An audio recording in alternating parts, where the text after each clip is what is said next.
Bonjour à tous, voilà, dans cette vidéo je vais vous montrer comment changer la couleur du bloc compteur. Autrement dit, comment passer d'un orange classique d'origine par exemple, à un beau bleu par exemple, enfin voilà, la couleur vous choisissez ce qui vous plaît évidemment. Alors pour commencer, il va falloir simplement enlever le bloc compteur de la voiture pour pouvoir travailler dessus. Donc sur la Yaris c'est vraiment pas compliqué, il suffit d'enlever le cache plastique qui fait tout le contour ici. Ensuite vous avez 4 vis, alors moi je les ai enlevées déjà, je vous ai pris une petite photo avec l'emplacement. Une fois que vous les avez retirés, bah, vous tirez un petit peu vers l'avant pour le déclipser et vous retirez tout simplement les deux fiches qui sont derrière. Et là, vous pouvez tout simplement l'enlever tout doucement, gentiment comme ça, en le faisant glisser sur le côté. Alors maintenant, le travail va clairement commencer, hein. Donc, il va falloir désolidariser les deux parties principales. Donc, ce sont simplement des clips. Ici, vous poussez avec vos doigts. Et à l'avant, vous avez encore deux clips. Vous prenez un tournevis plat en fait et vous les écartez comme ça. Voilà, regardez. Il y en a deux. Et vous pouvez tout simplement le retirer. Voilà, comme ceci. Et maintenant, on va passer aux aiguilles. Alors les gars, les aiguilles, c'est vraiment très fragile. Allez-y vraiment doucement. Je pense même pas que ça se vend en pièces détachées chez Toyota. Ça m'étonnerait fort. Donc il faut vraiment pas les abîmer. Du coup, prenez un tournevis plat. Avec vos deux doigts, tirez vers le haut. Et faites légèrement levier avec le tournevis plat. Mais vraiment léger, hein, il faut vraiment pas les casser. Une fois que c'est enlevé, bah, vous enlevez la feuille avec toutes les valeurs. Voilà.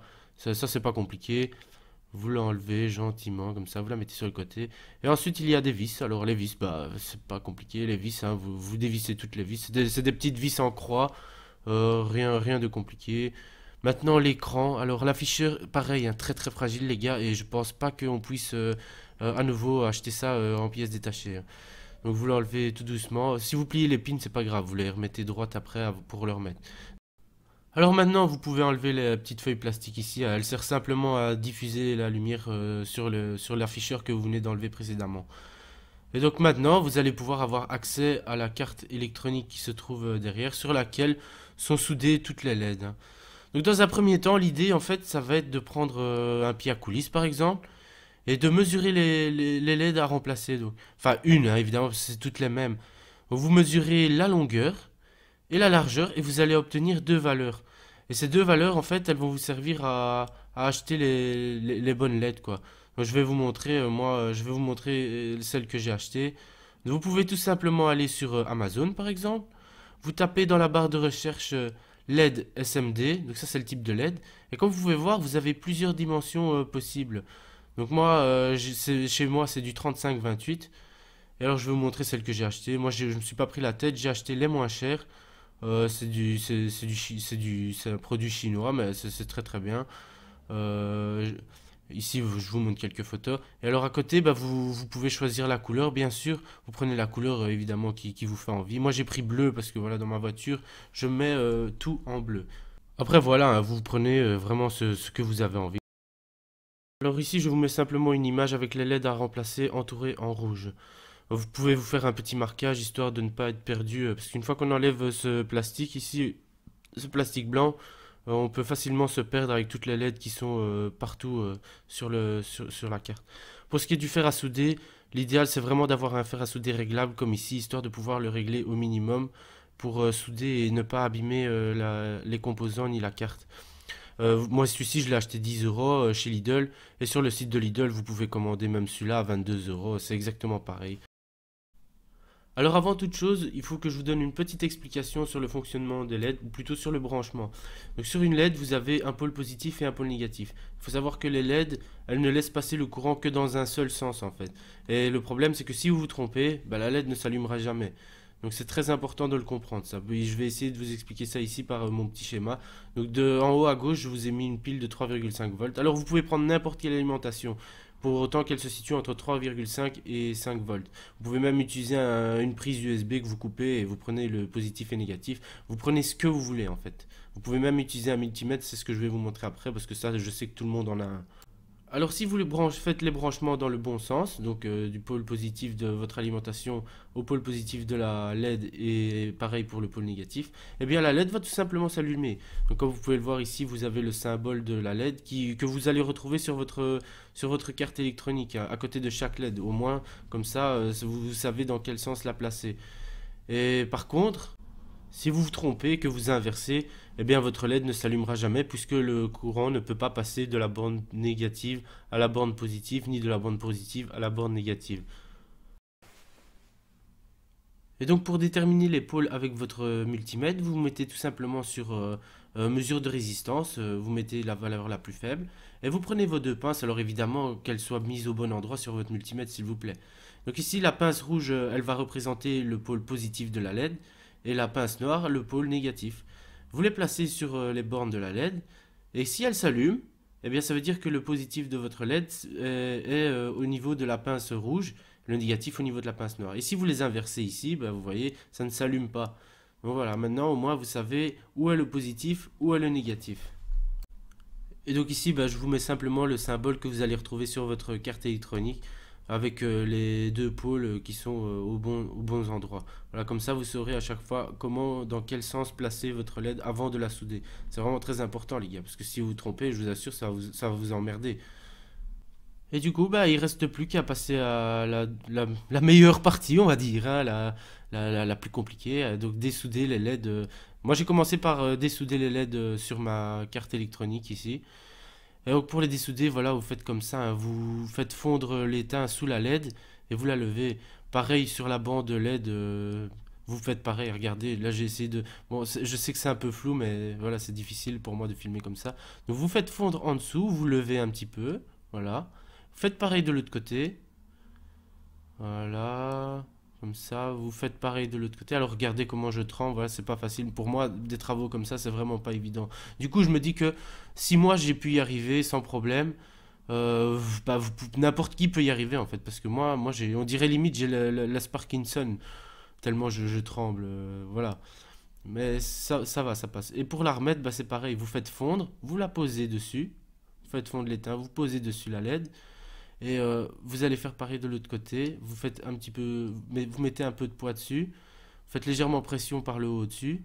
Et vous faites fondre et allez, vous soudez la LED comme ça sur la carte. Il faut être vraiment très très prudent les gars. Il faut surtout pas faire un faux mouvement et commencer à foutre le fer sur un composant fragile. Parce que bon, il y a des composants pour les changer, ça va. Mais il y en a d'autres, franchement, pour les changer, c'est juste impossible. Ah, voilà, comme ça au moins vous avez une idée de comment est-ce qu'on fait. Ensuite, bah, vous pouvez tout simplement les tester. Par contre, les gars, pas n'importe quoi, hein, 3,5 volts, hein, vous faites pas circuler du 10 ou 12 volts sur votre circuit, hein. Très dangereux. Et vous faites ça rapido, hein, vous laissez pas un quart d'heure comme ça dessus. Après voilà, c'est un travail où il faut vraiment prendre son temps. Il faut pas être pressé. Il faut vraiment y aller petit à petit. Franchement, limite, faites même une par une. Donc vous en dessoudez une, puis vous soudez directement l'autre, etc. Et vous faites une par une.